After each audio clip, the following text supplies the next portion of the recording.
Hi, everyone. You're watching the Asian American Herald, a news media network dedicated to discussing topics and building community amongst Asian Americans. You can also watch a recording of this show and all of our previous episodes on our Facebook page, Asian American Herald. My name is Shruti Natanmai, and I'm a student at the Fashion Institute of Technology, a creative writer who was born and raised in the capital region. This evening, I'm super excited to speak with Kishan Putta, a policy manager and former candidate for the Washington, D.C. City Council. Kishan, welcome to our show. Thank you, Shruti. Appreciate it. Thanks for having me. Yeah, it's my pleasure. So I'd like to start by asking you to take a minute to introduce yourself and tell our viewers a little bit more about your background, like where'd you grow up, what are some of your interests? Great. Yeah. And thanks to everyone out there for supporting Asian American media.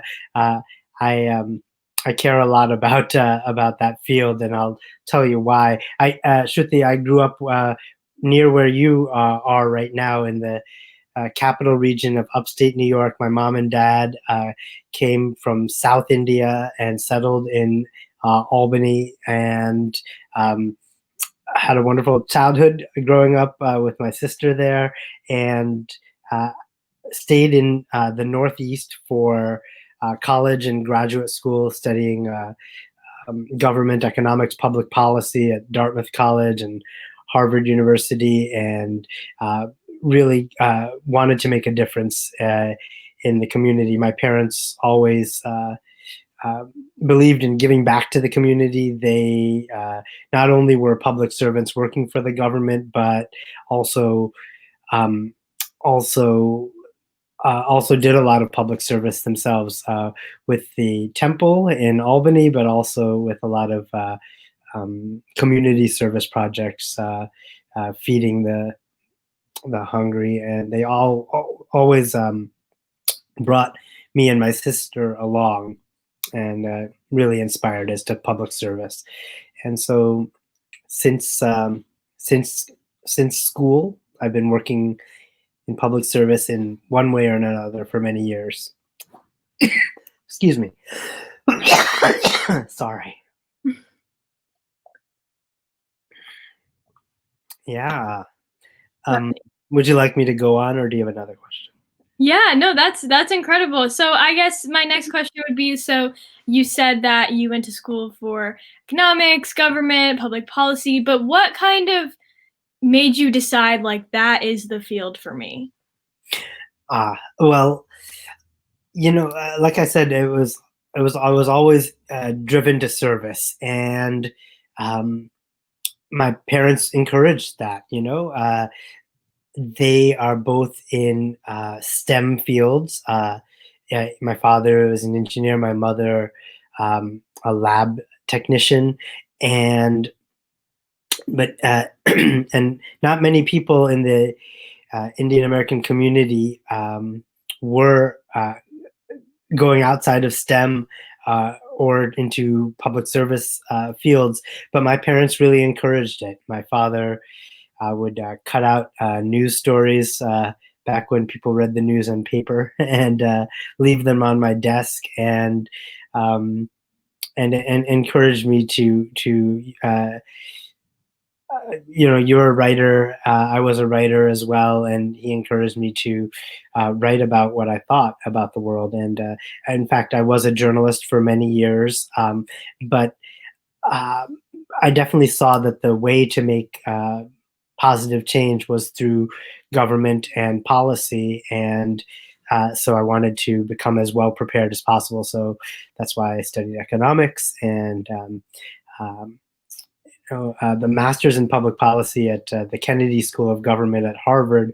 That's a little bit lesser known versus law school at the time, but I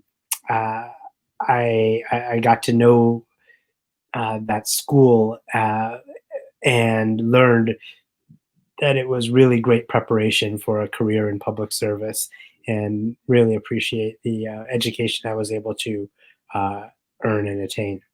Yeah, for sure. So why did you end up choosing public policy over law? Because, well, the ultimate goal was service, and the question was, what's the best route to it?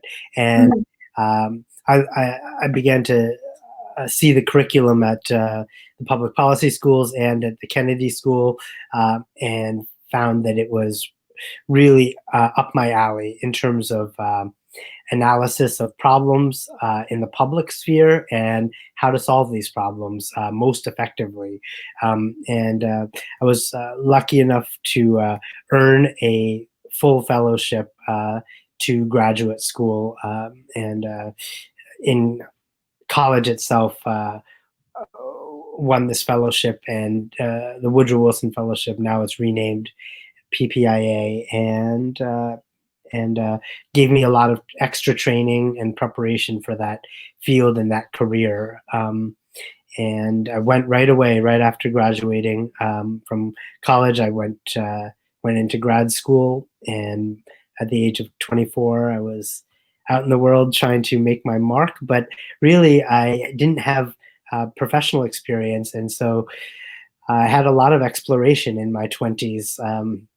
I tried lots of different things. I I tried a government bureaucracy job in New York City. That, as I was telling you, Shruti, in '98 and '99, I worked for the city of New York on their budget, and you know, it was interesting, but we wrote these big reports that I think just gathered dust on shelves, and I wondered what it was all for. Was it having an impact? And so I wanted to get into something more public and spotlighted, and I joined political campaigns, and in the 2000 election, and that was very exciting for sure.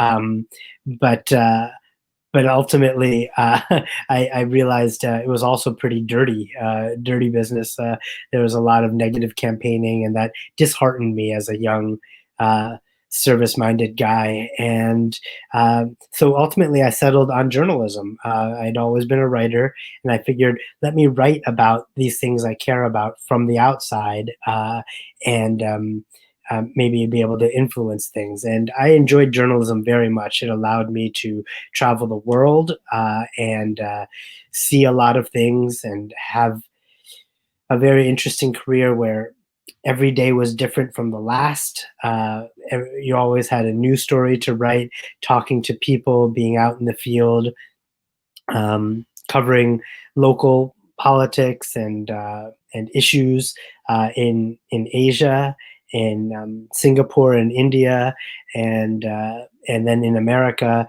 in several different places, very different locations, such as Providence, Rhode Island, Los Angeles, and ultimately to be a political reporter in Washington, D.C. That's what brought me to the nation's capital here in Washington, where I moved 17 years ago, and I've never left after moving around the world for so many years. I've stayed put here in Washington, in the capital, and been very thankful to be able to make a difference here. Yeah. So what draws you to Washington, D.C.? What do you like most about it? Yeah, in fact, I always enjoyed my visits here. As a young man, I interned here in college, and really liked it. But really, I wanted to see what else the world had out there. So I took another 10 years of my life to see the world and see other places. But I always thought that DC might be a place I would return to, and and every time I came back to visit, I liked it. What I liked about it, to answer your question, is everybody here is um, so service minded, so interested in improving the world, and you can say that about a couple other places as well. But here in DC, the level of conversation was always just so interesting. No matter who you met, whether it was at a party or at a bus stop, people were doing interesting things, and they really cared about their jobs, and they cared about improving things. And people just had such interesting experiences and perspectives and motivations here in Washington that I never saw anywhere else in all of my travels. whether it was California or the Northeast or Asia, um, or even South America, where I worked as well. DC was the most interesting place, and it has remained that way. And really, one of the best places to be able to make a difference uh, uh, that really impacts people's lives. My wife Divya might be in some of the pictures behind me. She works in foreign policy at the State Department, and uh, that's the thing about DC. People you bump in onto the streets are working on really big issues across the country and across the world. Um, you'll meet people, at the park who you might have seen last night on CNN, um, and it is really inspiring and interesting to do so. Yeah, for sure. That, yeah, like you said, being around people like that and having those conversations probably certainly adds to your own growth, if you are living in that environment. Yeah. Right. So in Washington, D.C., most recently, you ran for the Washington, D.C. City Council to represent Ward 2 and a special election. So what inspired you to run for these positions after being in D.C.? Oh, thanks. Yeah, it's been a very busy year, even before the coronavirus hit. I took the leap to run for higher office. I am currently elected. I have been. DC has a very local level of elected office called commissioner, and I've been a commissioner for many years now in different parts of our city. Some of the most interesting parts: DuPont Circle, and now in Georgetown. I've been elected in both areas, and my constituents encouraged me to run for higher office for the DC Council, which is a big deal. It is we are in the District of Columbia. We have a population bigger than that of the state of Vermont, bigger than that of the state of Wyoming, and our legislature that controls the laws of our district. It is only 13 people. We don't have a House of Representatives and a Senate. We just have the council of 13 people to make all the laws and run this population, this district that's larger than 2 states. And so it was a big challenge and a big step to run for that higher office. And I really worked my hardest and tried my best, but things don't always go the way you want. And wow, what a unexpected year it was with the coronavirus pandemic hitting. I am a healthcare policy professional by training and in practice, and so I took the virus very seriously, and had to change my whole campaign around. I am the type of person who loves to meet people, shake their hands, speak with them at close distances, not at social distances of 6 feet, and it was a lot to shift around in this year. And unfortunately, we came up short in June, but I pledged that I would stay in public service and stay involved and keep trying to help out. And that's what I'm doing. In fact, Shruti, I don't know if you know, in just 5 days, I'm running for re-election, and my name is already on the ballot this time, along with Joe Biden and Kamala Harris and everyone else running all the way down the ticket to the local commissioner who I am. And I think I'm on the ballot for the 5th time in my life, and looking forward to another victory so that I can continue serving my community. That's incredible. That must have been such an experience, even aside from how the coronavirus impacted it and switched things up and threw you a curveball there. But I'm sure that was a good learning experience. Yeah. Yeah. So I guess just in a bit more detail, like what exactly did you learn from running for city council, like the process of it? Was there any specific part of the experience that stuck with you the most? Shruti, what sticks with me are the voices and of the people that I met, the faces and voices and stories I heard of so many residents across of our ward and our city, and the issues they face and the concerns that they have, whether it be social justice, racial justice, environmental justice. We in DC, the 13-person council, very powerful body that I was mentioning, I was hoping to join. It unfortunately is not representative enough of our population. Uh, our city is almost half of our city is, sorry, almost 1/3 of our city is immigrants or children of immigrants. And our DC council has no immigrants or children of immigrants serving on it, unlike almost any other city council up and down the Northeast. We don't have that representation of those voices of immigrant families or of all generations. And I think that's a shame because those are experiences that are important for our leaders to understand if they're going to make policies that affect us, and to have that representation. And I was looking forward to that. In fact, our DC council has never had immigrants or children of immigrants on serving on it, and that needs to change. And so I'm going to stay involved, and hopefully it will change.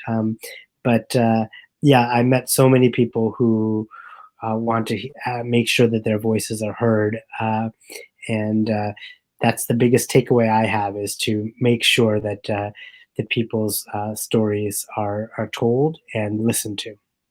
For sure. And I think in terms of representation, we're seeing that kind of all across the board in many different industries. Like me specifically, I go to school for fashion and entertainment, and for both of those industries especially, we're seeing how representation and just the like even in like a writer's room of a TV show, to have people of color, how that can impact not only the final product but the audiences, and how communications are much more genuine. You're able to connect on a different level when there is a widely diverse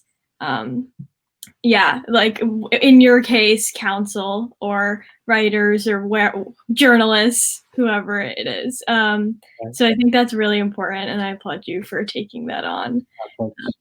Yeah.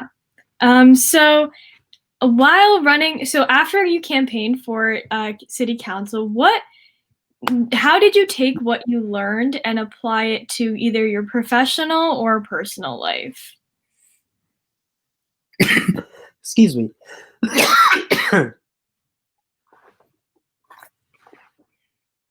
A great question. I, like you said, Shruti, definitely learned a lot, and I think it's motivated me more than ever to stay involved and to fight for my neighbors and my community. And to give back. I learned that it's more important than ever that our government care about people. It's been such a topsy-turvy year. Of course, ever since President Trump got elected, there's been so much controversy. But over the course of this campaign, of the campaign last year, of my campaign, you couldn't escape the mood of the country and the mood of the electorate being so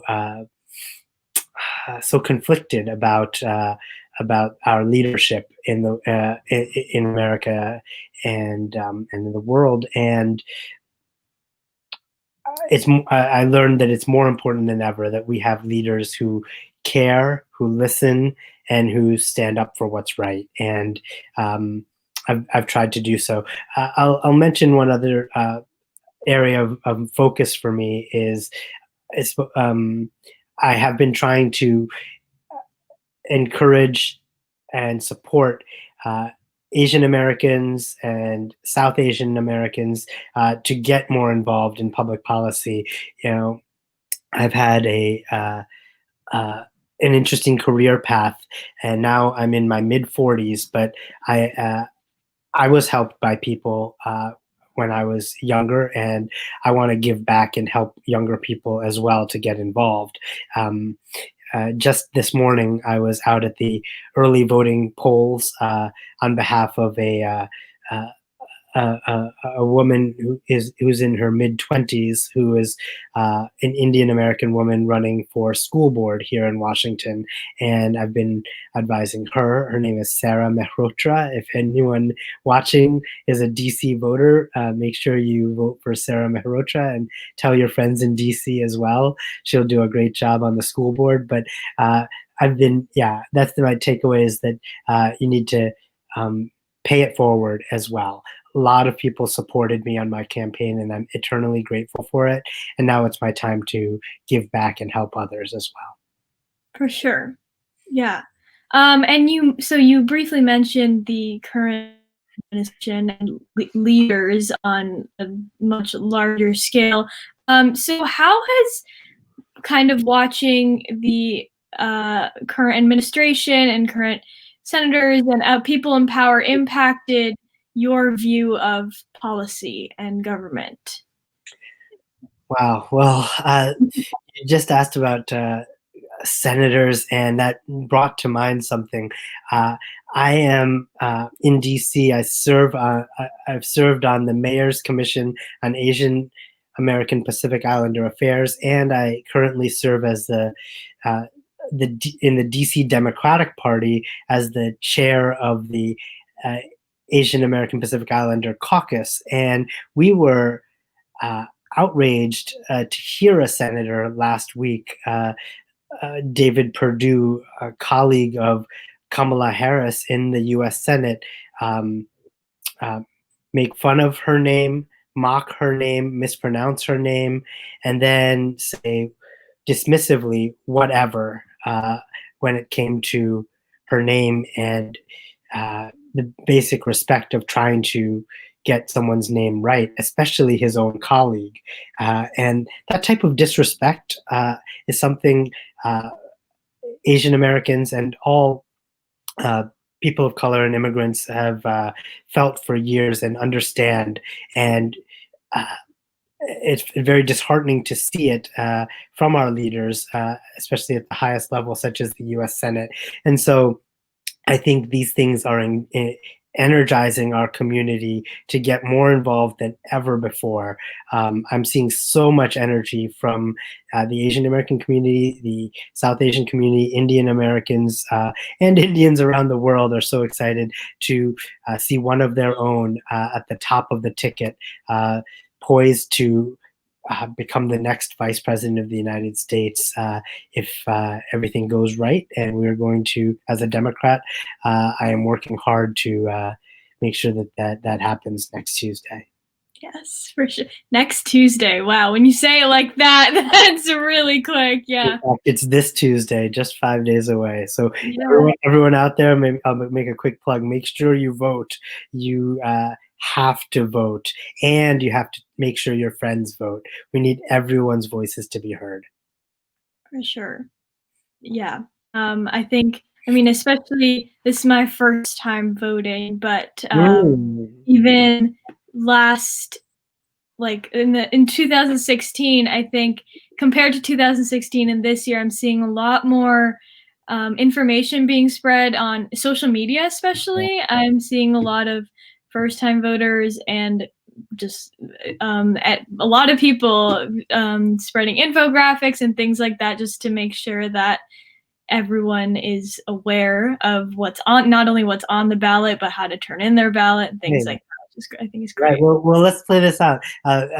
You hear a lot of talking, not just about voting, but making a plan to vote, because too often people intend to vote, but this country does not make it that easy to vote historically. Election day is on a weekday that a lot of people don't have off, and the locations are not always that nearby or accessible.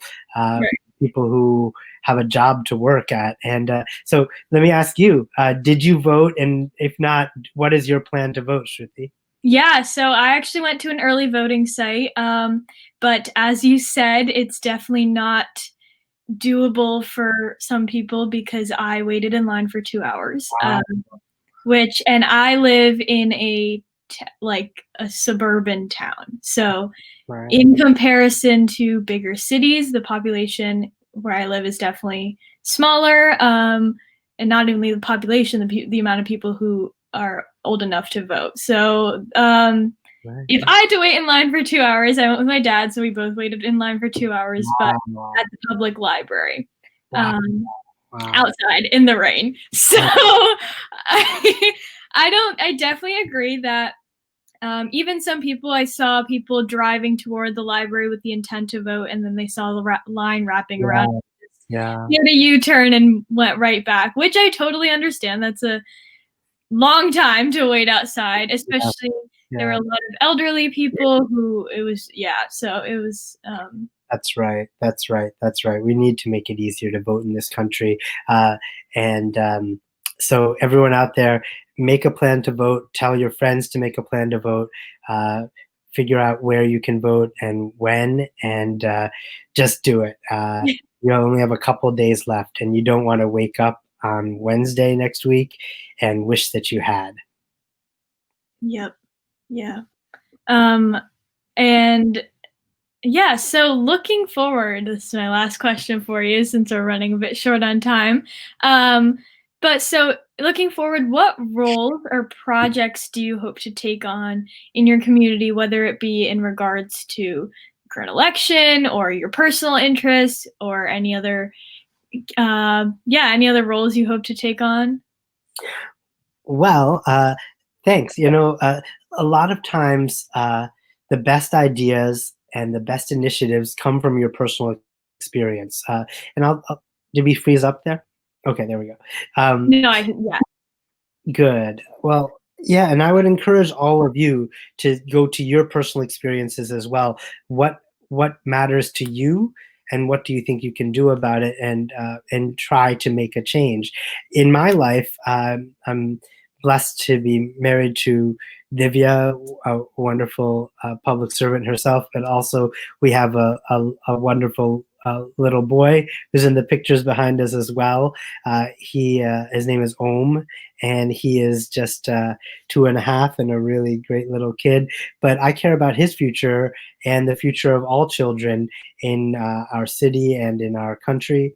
And excuse me, I want to. I think a next project for me is to improve educational opportunities for all children. You shouldn't your opportunities and educational uh, uh, situations shouldn't be limited by your zip code or by your address. We Public schools need to be quality everywhere, and that is a project that I am starting to take on now as a new dad. And again, for all of you, I would encourage you to also get involved. Um, think about what matters to you, and figure out how you can start to make a difference, even if it's locally. for sure. That's great. Thank you so much. Thank you. Thank you so much for speaking with me. Yeah. Thank you everyone for joining us today on the Asian American Herald. I'm Shruti Natanmai, and again, our wonderful guest for today was Kishan Putta.